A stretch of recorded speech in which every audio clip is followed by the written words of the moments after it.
Wassalatu wassalamu ala Rasulillah wa ala alihi wa ashabihi wa man tabi'ahum bi ihsan ila yaumiddin. Amma ba'd.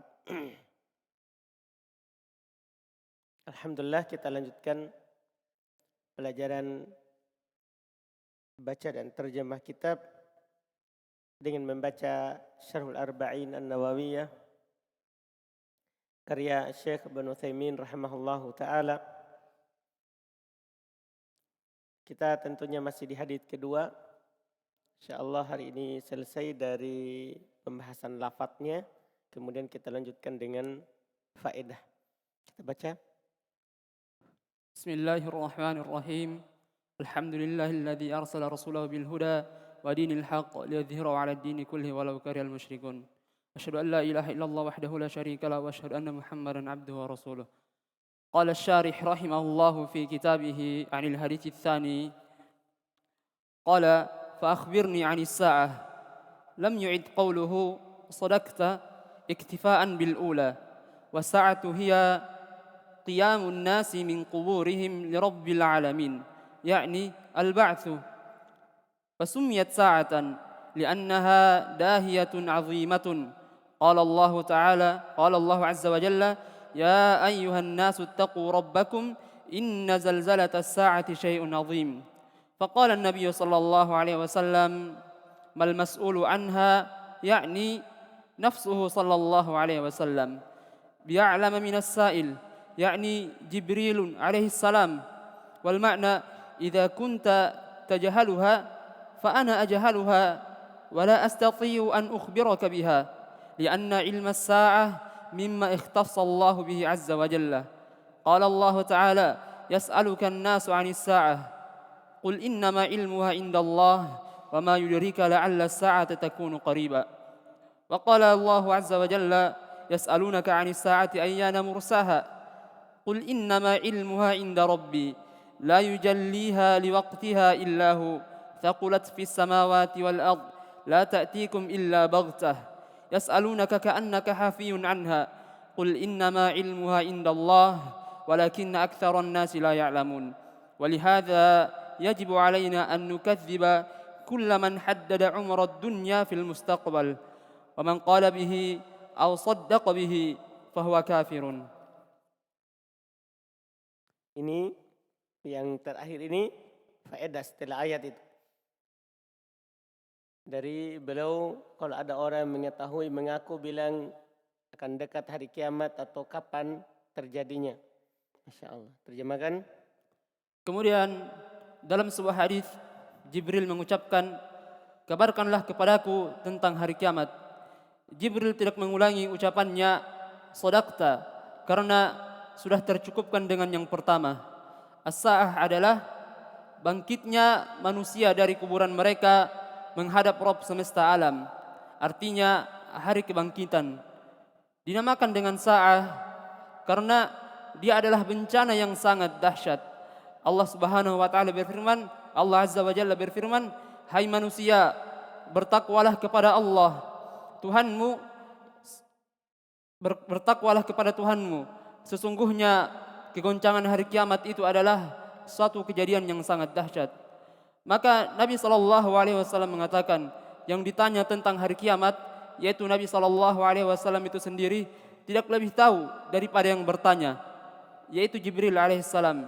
Artinya, jika kamu yang bertanya saja tidak tahu, tentu saya lebih tidak tahu tentang hal tersebut, dan saya tidak bisa memberitahukanmu tentang itu.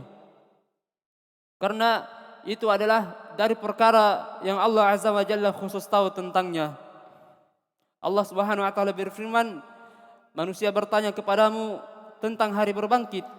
Katakanlah, sesungguhnya pengetahuan tentang hari berbangkit itu hanya di sisi Allah.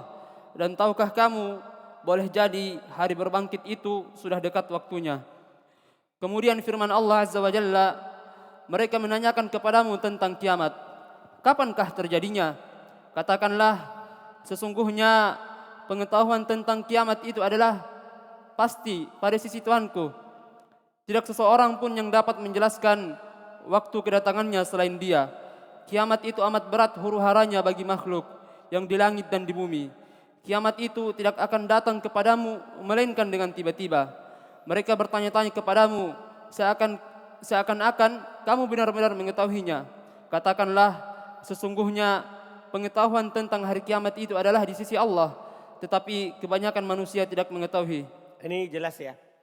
Ayat-ayat yang semisal dengan ini sangat banyak. Bahwa hari kiamat itu pasti. Cuman terjadinya kapan? Hanya Allah yang tahu. Itu hanya Allah Subhanahu wa taala yang tahu. Iya. Karena inilah kita wajib mendustakan siapa saja yang menentukan umur dunia di waktu yang akan datang. Dan siapa yang mengucapkan dan membenarkannya, maka dia kafir. Wa ma nasma'u an ba'dhi ahli syu'udati anna umur ad-dunya kadha wa kadha qiyasan ala ma madha minha. Fa innahu yajibu alaina an naqula bi alsinatina wa qulubina kadzabtum. Wa man saddaqa bidzalika fa huwa kafirun. Li'annahu idza kana a'lama ar-rusul al-bashariyati wa 'azhamu ar-rusul al-malakiyyati kilahuma la ya'rifani mata takunu faman dunahuma min babil aula bila syak. Masya Allah. Pamin ya, ini yang sebelum tadi. Yang oleh karena ini wajib bagi kita, ini sambungannya setelahnya tadi. Wajib bagi kita untuk mendustakan siapa saja yang membatasi umurnya dunia di masa yang akan datang. Dia bilang dunia ini umurnya tinggal sekian tahun lagi. Hari kiamat akan terjadi 2020. Kayak dulu waktu-waktu kita kecil. 2020 akan terjadi hari kiamat. Ini sudah lewat. Iya. Jadi siapa yang membatasi seperti itu nanti akan datang lagi, wajib kita dustakan. Wajib kita dustakan. Siapa yang berucap dengannya bahwa hari kiamat akan terjadi seperti orang-orang cocologi, oh ini sudah mulai iya. Atau yang membenarkannya kafir. Jadi yang membatasinya, yang bilang, dan kalau ya ada yang membenarkannya, ternyata hukumnya kafir. Kenapa? Karena tadi menentang ayat. Menentang ayat. Kenapa dia kafir? Karena takdziban di Al-Quran. Karena dia mendustakan Al-Quran. Terus juga mendustakan Nabi. Mendustakan Nabi. Nabi bilang tidak tahu, dia pergi bilang mengetahuinya. Iya. Terus? Dan apa yang kita dengarkan dari sebagian peramal, bahwa umur dunia itu seperti ini. Dengan menganalogikan apa yang telah berlalu, maka kita wajib mengatakan dengan lisan dan hati kita, kamu berdusta, dan siapa yang membenarkannya, maka dia kafir. Karena jika Rasul yang paling berilmu dari kalangan manusia dan Rasul yang paling agung dari kalangan malaikat saja tidak tahu, tentunya selain kedua Rasul tersebut tentu lebih tidak tahu. Apalagi hanya peramal. Nah, paranormal, orang-orang yang gila, tidak normal. Dan hal itu tidak diragukan lagi. Walamma qala an-nabiy sallallahu alaihi wasallam mal mas'ulu anha bi'alamu minas sa'il. Qala Jibril fa akhbirni an amaratiha ay alamatu qurbiha li'anna al-amarata bima'na al-alamah wal muradu amaratu qurbiha wa huwa ma yu'rafu bil ashrat. Qala Allah azza wa jalla fahal yanzuruna illa as-sa'ah an ta'tiyahum baghtah faqad jaa ashratuha. Ketika Nabi SAW berkata, yang ditanya tidak lebih tahu daripada yang bertanya, maka Jibril mengatakan, kabarkanlah kepadaku tentang indikasinya, yaitu tanda-tanda dekatnya. Karena tanda dari amarah di sini adalah alamat, dan yang diinginkan dengan amaratu qurbiha, apa yang dikenal dengan tanda-tandanya. Allah Azza wa Jalla berfirman, maka tidaklah yang mereka tunggu-tunggu melainkan hari kiamat, yaitu kedatangannya kepada mereka dengan tiba-tiba, karena sesungguhnya telah datang tanda-tandanya. Wa asyratus sa'ati qassamaha al-ulama'u ila thalathati aqsam. Asyratu madat wa intahat, wa asyratu lam tazal tatajaddadu wa hiya al-wusta. Asyratu kubra takunu inda qurbi qiyamis sa'ah. Para ulama membagi tanda-tanda hari kiamat menjadi 3 bagian. Tanda yang pertama yaitu tanda-tanda yang telah lewat dan berakhir. Kemudian tanda-tanda yang kedua, tanda yang terus-menerus muncul, dan ini disebut tanda yang pertengahan. Kemudian tanda yang ketiga, tanda-tanda yang besar yang terjadi ketika hari kiamat sudah dekat. Wa min alamati sa'ati ma dzakarahu sallallahu alaihi wasallam fi hadzal hadits biqoulihi an talidal amatu rabbataha wa fi lafzi rabbaha wal ma'na an talidal amatu ay ar-raqiqatul mamlukatu rabbaha ay sayyiduha aw rabbataha wa halil muradul ainu awil jins. Wal jawab ikhtalafa fi hadzal ulama faminhum man qala al muradu an talidal amatu rabbataha yani an talidal amatu man yakunu sayyidan li ghairiha la liha fayakunu al muradu bil amati la laha fayakunu al muradu bil amati al amatul bil jins. Dan di antara tanda-tanda hari kiamat yang disebutkan Nabi sallallahu alaihi wasallam dalam hadis ini dengan ucapan beliau, seorang budak melahirkan tuannya, dan dalam lafaz yang lain rabbaha, wal maknanya adalah makna dari antalidal umatu ar-raqiqatul mamlukatu, budak yang dimiliki. Rabbaha adalah tuannya, aw rabbataha adalah puannya. Apakah yang diinginkan di sini adalah budak? Apakah yang diinginkan di sini adalah sejenis zat atau jenis?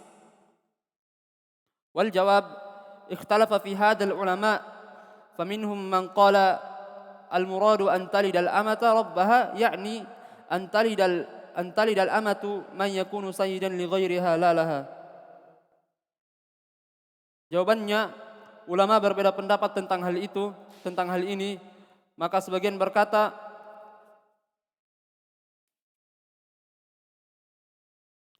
budak perempuan melahirkan tuannya adalah budak perempuan melahirkan orang yang akan menjadi tuan untuk yang lain, bukan tuan baginya. Maka yang diinginkan di sini adalah jenis. Paham kan? Jadi ini makna yang pertama. Apakah bermakna al-ain khusus atau bermakna al-jins umum? Ya, budak yang umum secara umum, atau ain budak tertentu yang betul dia lahirkan kemudian dia jadi tuannya.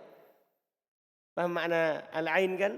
Itu dia yang lahirkan, terus setelah anaknya lahir, anaknya itu adalah tuan dari ibu itu yang menjadi budak tadi. Itu ain. Atau jins, ada seorang budak melahirkan seorang anak. Anak ini menjadi tuannya dari budak lain, bukan ibunya. Bukan ibunya. Nah, ini berselisih para ulama. Makna yang pertama, maksud dari yang diinginkan dengan antalidal amatu rabbaha, seorang budak melahirkan tuannya, artinya apa? Antalidal amatu man yakuna sayyidan li ghairiha. Seorang budak itu melahirkan anak yang menjadi tuan untuk selain dari ibu itu yang menjadi budak tadi. Bukan budaknya dia. Bukan budaknya, bukan dia, tapi selainnya. Maka ama di sini bermakna apa? Jins. Bukan bermakna ain, bukan khusus, tapi secara umum, budak secara umum.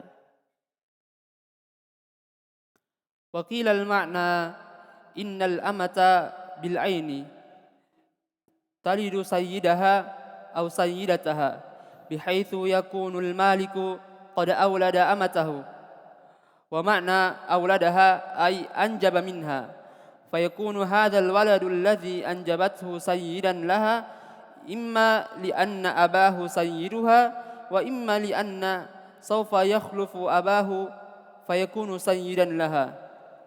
Walakinnal ma'na al-awwala aqwa anna al-ima'a yalidna man yakununa asyadan malikina fahiya kanat mamlukatun fil awwal wa talidu man yakununa asyadan malikina wa huwa kinayatun an taghyiril hali bisur'atin. Ada juga yang mengatakan artinya budak perempuan dirinya secara langsung melahirkan tuannya, di mana si pemilik membuat budaknya beranak. Maksud dari auladaha, si pemilik mendapatkan anak dari budaknya. Artinya kan tuan boleh mendatangi budaknya. Ketika dia mendatangi budaknya, paham kan? Kemudian budaknya hamil dan dia melahirkan seorang anak, berarti kan ini anak ikut bapak. Anak itu ikut bapak, ya kan? Budak tetap budak. Berarti ketika dia lahirkan anaknya tuannya, berarti anaknya merdeka. Paham kan? Anaknya merdeka. Berarti itu ibu sebagai budaknya itu anak itu. Budaknya itu nanti anak itu. Apakah dengan cara setelahnya? Maka anak yang didapatkan untuknya menjadi tuan untuk budak perempuan tersebut.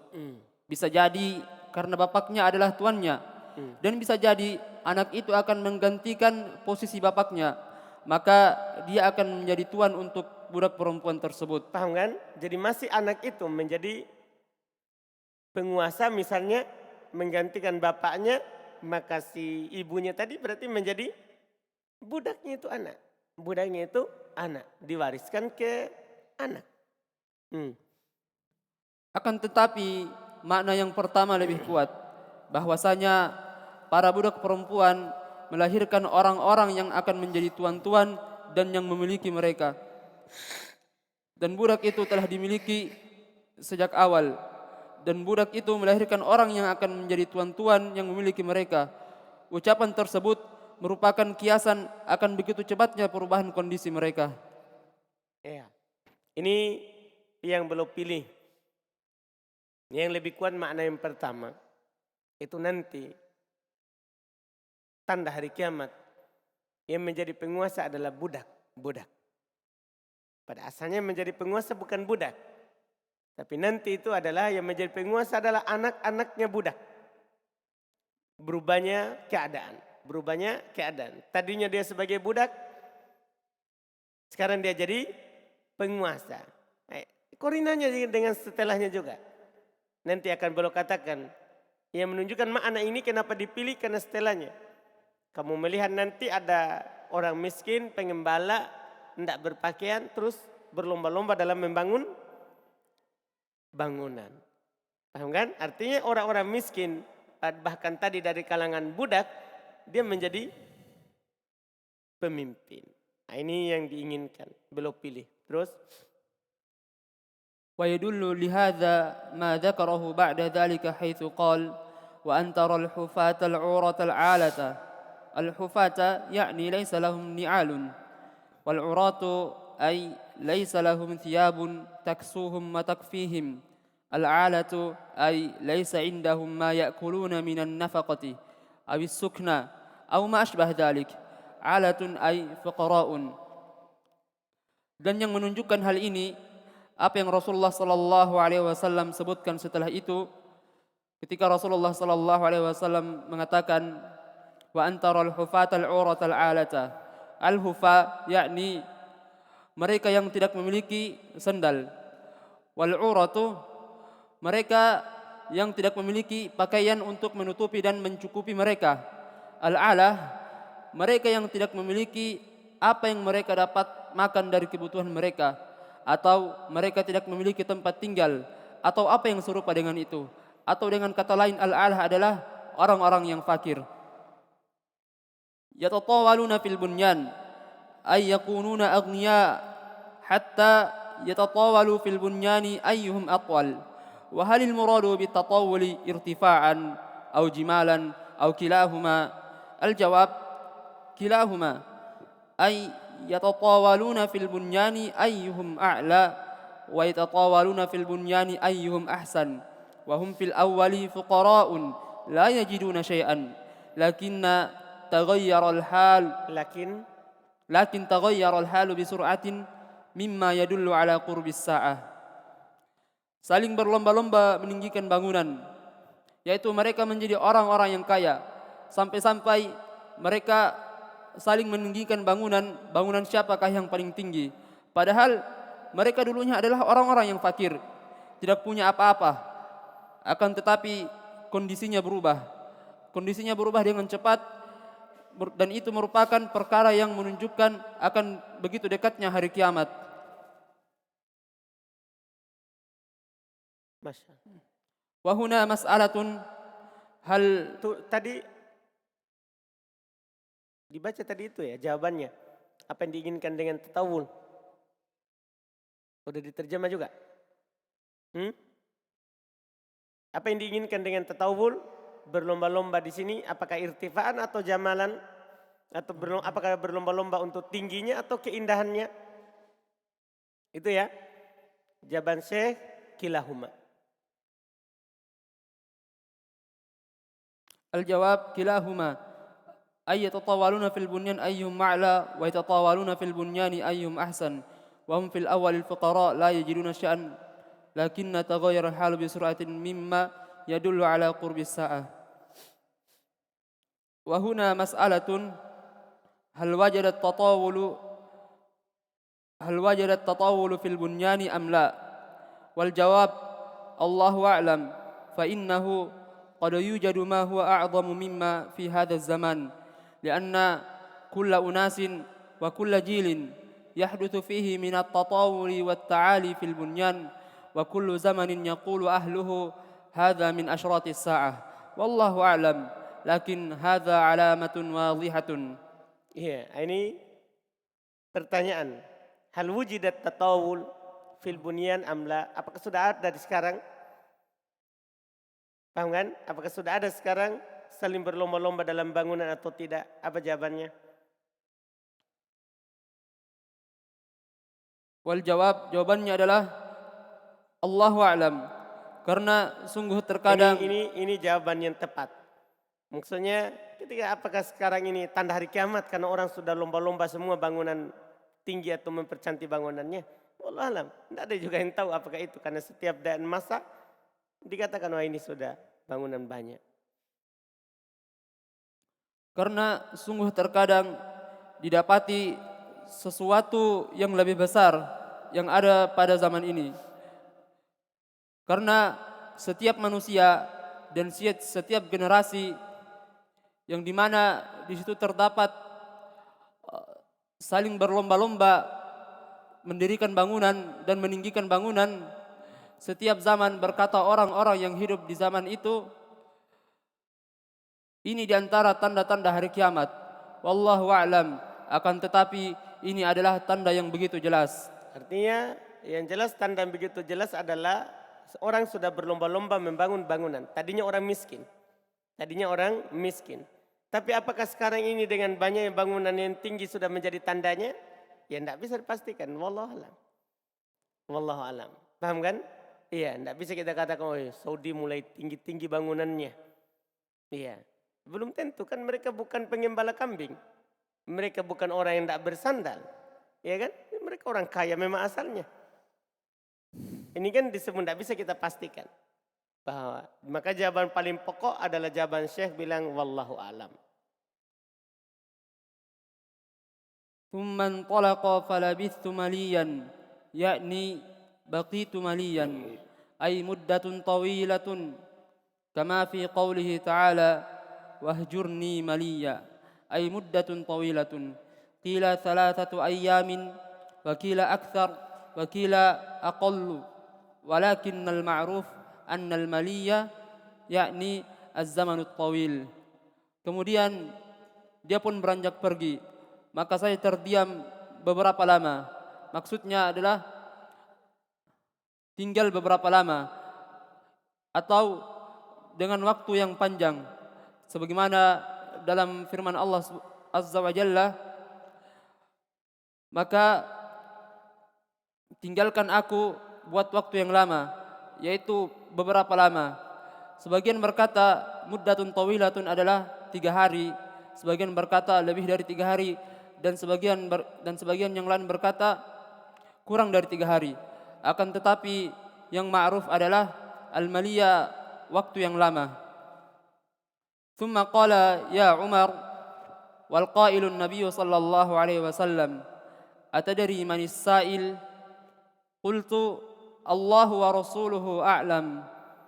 قال فإنه جبريل ولعل النبي صلى الله عليه وسلم وجده فيما بعد وسأله أتدري من السائل أي أتعلم من هو فقال عمر الله ورسوله أعلم وهذا يدل على أن عمر رضي الله عنه لا علم له من هذا السائل. Baik. Terus terjemahkan. Kemudian Nabi Shallallahu Alaihi Wasallam berkata, wahai Umar, dan yang berkata itu adalah Nabi Shallallahu Alaihi Wasallam. Atadari manis sa'il, apakah kamu tahu siapa yang bertanya? Paham kan? Kapan ini? Jadi ini dikatakan oleh Nabi bukan saat Jibril pergi. Paham kan? Tapi beberapa hari kemudian. Karena Umar bilang tadi, "Tsuman talaq." Kemudian Jibril pergi. Ya maksudnya orang tadi itu pergi. Falabithtu maliyan. Saya pun ya tinggal dalam keadaan tidak tahu siapa itu orang di beberapa hari.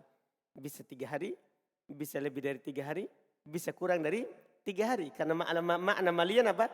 Waktan tawilan. Paham kan? Di waktu yang lama. Waktu yang lama. Ada mengatakan 3 hari, ada mengatakan lebih dari 3 hari, ada mengatakan kurang dari 3 hari. Yang jelas malian waktu yang lama. Paham kan? Jadi ini lama baru ditanya oleh Nabi. Tahukah kamu siapa yang bertanya itu? Terus. Qultu, maka saya berkata, Umar berkata, Allah dan Rasulnya lebih tahu. Kemudian Nabi berkata, sesungguhnya dia adalah Jibril. Bisa jadi Nabi SAW menemuinya setelahnya dan menanyakan tentang Jibril. Apakah kamu tahu siapa yang bertanya? Ai ata'lamu man? Apakah kamu tahu siapa dia? Maka Umar berkata, Allah dan Rasulnya lebih tahu. Dan ini menunjukkan bahwa Umar radhiyallahu anhu tidak tahu siapa yang bertanya. Iya, karena dari awal kan Umar bilang, la ya'rifuhu ahadun minna. Tidak ada seorang pun yang dari kami yang mengetahui. Tapi wala yura asaru as-safar. Tidak dilihat juga dia bekas sebagai musafir. Tidak ada yang tahu termasuk dirinya Umar radhiyallahu taala anhu. Terus maka Nabi sallallahu alaihi wasallam faqala Nabi sallallahu alaihi wasallam fa innahu Jibril al-isharatu huna ila syai'in ma'lumin bidh-dhihni ay hadha Jibril atakum yu'allimukum dinakum lakinnahu jaa bihadhihi as-sighah ay sighatus su'ali wal jawabi li'annahu amkanu fin nafsi wa aqwa fit ta'thir. Masya Allah. Maka Nabi sallallahu alaihi wasallam berkata, sesungguhnya dia adalah Jibril. Isyarat di sini kepada sesuatu yang diketahui oleh pikiran, yaitu ini adalah Jibril. Dia datang kepada kalian mengajarkan agama kalian. Akan tetapi pengajarannya datang dalam bentuk ini, yaitu bentuk tanya jawab. Karena bentuk tanya jawab lebih kokoh untuk jiwa dan lebih kuat dalam memberikan pengaruh. Masya Allah. Ini faedahnya. Tanya jawab itu amkan fin nafs.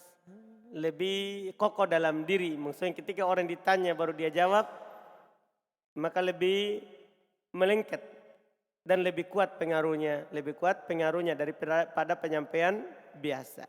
Terus. Min fawaidi hadal hadithu fihi fawaidun kathiratun.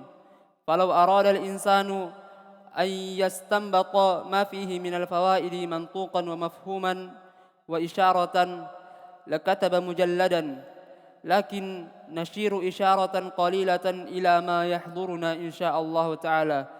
Faminha al-awwal bayanu husni khuluqin Nabi sallallahu alaihi wasallam wa annahu yajlisu ma'a ashabihi wa yajlisuna ilaihi wa laysa yanfaridu wa yara nafsahu fawqahum bal innal jariyata ta'khudhu bi yadihi sallallahu alaihi wasallam hatta tusilahu ila baitiha liyahluba laha asyata man tawadhu'ahu sallallahu alaihi wasallam min tawadhu'ihi sallallahu alaihi wasallam. Baik, terjemah dulu. Di antara faidah-faidah dari hadis ini terdapat faidah yang sangat banyak. Jika seseorang menginginkan untuk beristinbat, untuk mengambil faidah dari hadis ini, baik yang tertulis atau yang dipahami atau secara isyarat, maka akan tertulislah kitab yang berjilid-jilid. Akan tetapi kami menunjukkan suatu isyarat yang sedikit kepada apa yang kita bisa hadirkan insyaallah taala. Dan di antaranya yang pertama, penjelasan tentang akhlak Nabi sallallahu alaihi wasallam. Ketika itu baiknya. Ada kata penjelasan tentang baiknya akhlak Nabi sallallahu alaihi wasallam. Dan ketika itu bahwasanya beliau Nabi sallallahu alaihi wasallam duduk bersama sahabatnya dan sahabatnya menghadap kepadanya. Duduk juga kepadanya. Ini baiknya akhlak Nabi. Belum Rasul tapi tetap duduk bersama para sahabat. Dan Nabi sallallahu alaihi wasallam tidak bersendirian dan tidak memandang dirinya di atas para sahabat tersebut. Bahkan bahwasanya seorang budak perempuan mengambil tangannya sampai ke rumahnya budak perempuan tersebut untuk memerah susu dari seekor domba untuk perempuan tersebut. Ini adalah di antara ketawaduan Nabi sallallahu alaihi wasallam. Wa'lam annaka kullama tawadha'ta lillah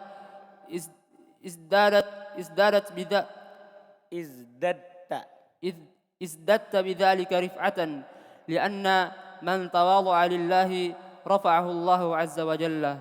Masyaallah. Ketahuilah, setiap kali engkau tawadu karena Allah, maka kemuliaan kamu bertambah. Masyaallah. Ini ucapan penting. Iya. Ketika kamu tawadu, merendah, tapi syaratnya karena Allah. Kan ada juga orang merendah bukan karena Allah. Karena dia merendah karena orang depannya orang kaya atau orang depannya penguasa. Tapi ini dia merendah karena Allah. Maka kamu akan bertambah ketinggianmu. Jadi ketika seorang merendah tapi karena Allah dia mengalah. Karena Allah. Nah, ini Allah yang suruh. Akhirnya dia turunkan ya egonya tadi yang tinggi karena Allah ini. Maka dia bukan malah rendah tapi malah apa? Tinggi. Lihat Nabi bergaul bersama para sahabat, bergaul sama Arabi, orang pedalaman, bergaul sama orang miskin, bergaul sama ya orang-orang yang bahkan dikatakan jariyah, budak. Apa yang terjadi? Beliau adalah orang yang paling tinggi kedudukannya karena kaidahnya memang begitu. Setiap kamu merendah tapi karena Allah, maka akan bertambah ketinggianmu. Masya Allah. Karena siapa saja yang tawadhu karena Allah, maka Allah mengangkat derajatnya. Ats-tsani jawazu julusil ashabi ila syaikhihim wa man yafuquhum, lakinna hadha bi syartin idza lam yakun fihi idha'at waqtu ala syekhi wa man yafuquhu ilman, lianna ba'dhan nasi ya'ti ila man yuhafidhu ala waqtihi wa yastaghilluhu fil ilmi fayajlisu indahu wa yutilul hadith fal muhafidhu ala waqtihi yatamalmalu wa yuriya mathalan yaqsirul lail aw ma ashbah dhalik wa ma ashbah tadi bi qasri bukan yaksur bi qasril laili aw ma ashbah dhalik walakin al akhar la shiddatu mahabbatuhu li shiddati mahabbatihi lahu wa tahadduthi ilaihi yabqa. Masya Allah. Sampai situ dulu, kita sampai ke faedah kedua. InsyaAllah berikutnya faedah yang berikut. Terus? Yang kedua, bolehnya Ashab murid. murid-murid duduk bersama. Jadi ashab itu bermakna murid kalau digandengkan dengan gurunya. Misalnya dikatakan ashabu Malik, ashabu Syafi'i. Paham kan? Iya. Kalau dibilang ashab, bukan sahabat tapi muridnya, pengikut. Ashab bermakna apa? Pengikut. Banyak sekali di kitab fikih. Hada madhabu ashabina. Ini madhab ashab kami. Maksudnya apa? Pengikut-pengikut kami. Syafi'i. Misalnya. Jadi ashab di sini bermakna apa? Muridnya. Terus apa dulu ulang? Menunjukkan bolehnya murid-murid duduk bersama gurunya dan siapa saja yang di atas murid-muridnya. Siapa saja yang lebih tinggi dari mereka. Dan siapa saja. Artinya tidak harus kan orang duduk dengan muridnya. Maksudnya bolehnya juga orang yang lebih di bawah duduk dengan yang lebih tinggi darinya. Bolehnya mereka duduk bersama. Akan tetapi dengan syarat apabila itu tidak menghabiskan waktu syekhnya. Nah, ini syaratnya. Ya, hal tersebut tidak menjadikan waktu gurunya itu terlantar. Tadi gurunya mau buat sesuatu, murojaah, menulis, tapi gara-gara dia duduk terus di hadapannya akhirnya tidak bisa. Terus? Atau yang setingkat dengan gurunya secara ilmu, dalam hal ilmu. Karena sebagian manusia datang kepada seseorang yang menjaga waktunya dan menyibukkan dirinya di dalam hal ilmu. Maka dia duduk di sisinya kemudian melakukan pembicaraan yang panjang. Maka orang yang menjaga waktunya merasa bosan.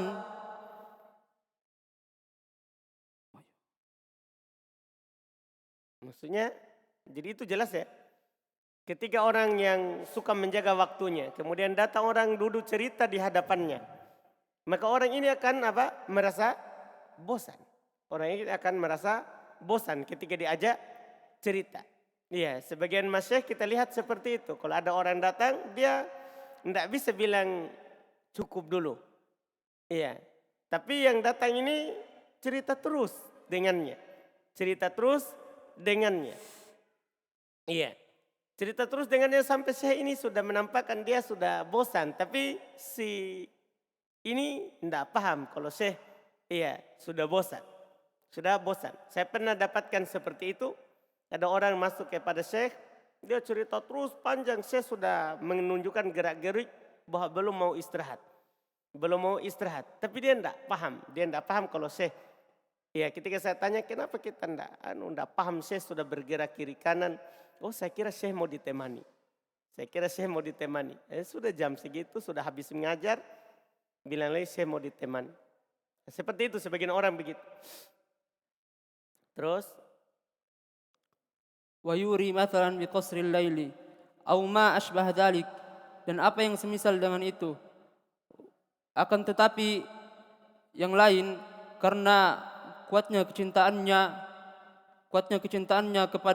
kepadanya maka dan ceritanya kepadanya membuat dia tetap tinggal. Iya, artinya kadang dia tidak bisa bilang tidak. Kalau dia cerita terus, akhirnya dia tetap tinggal. Padahal dia sudah mau untuk ditinggalkan. Nah, ini Masya Allah. Nah, ini saja yang diperhatikan bahwa tidak masalah seorang guru bergaul bersama muridnya. Cuman seorang murid juga harus paham, oh ini sekarang syekh tidak mau diganggu. Tidak mau diganggu. Dia pikirannya lagi capek, dia habis mengajar, dia habis membahas. Iya, karena sebenarnya kalau antum pahami, Membahas itu nanti antum akan rasakan.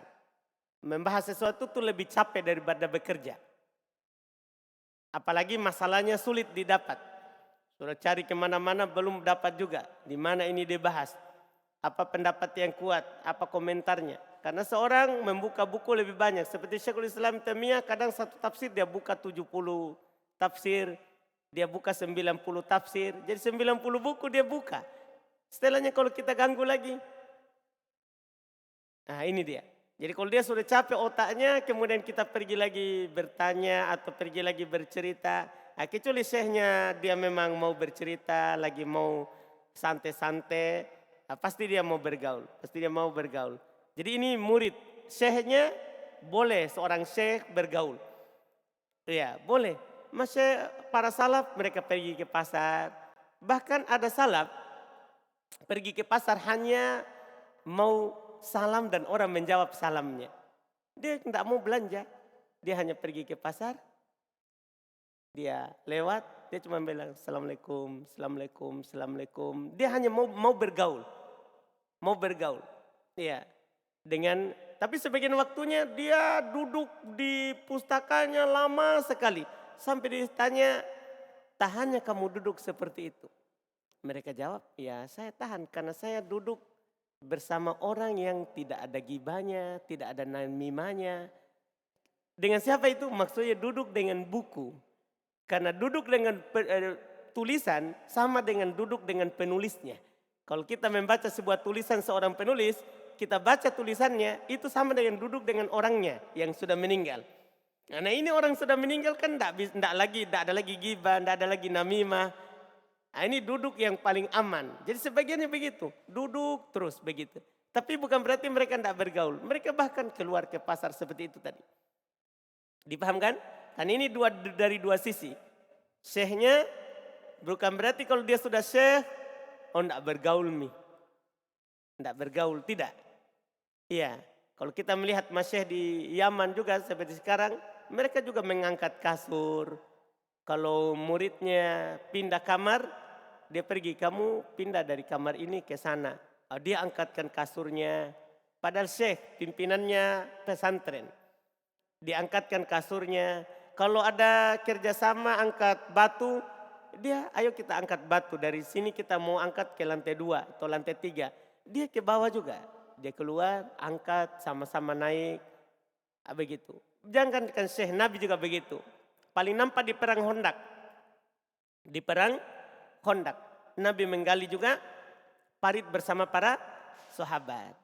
Iya, jadi syekh itu tidak mengharuskan dia sudah syekh, dia tidak boleh bergaul. Tidak, dia bergaul juga. Kemudian murid juga harus perhatikan, syekhnya suka bergaul. Tapi ketika syekhnya tidak bisa diganggu di waktu itu dia harus paham gerak-geriknya syekhnya. Gerak-geriknya syekhnya. Bahwa dia lagi tidak mau diganggu. Lagi tidak mau diganggu. Jangan diganggu. Ini Masya Allah. Faedah dari hadits Jibril yang kedua. Insya Allah kita lanjut lagi. Masih banyak ini faedah, banyak faedah ya. Ya yang belum kasih karena ini memang hadis panjang dan sebagaimana yang belum singgung tadi. Kalau seandainya mau dikeluarkan semua faedahnya ini hadis secara mantuk itu yang tersurat.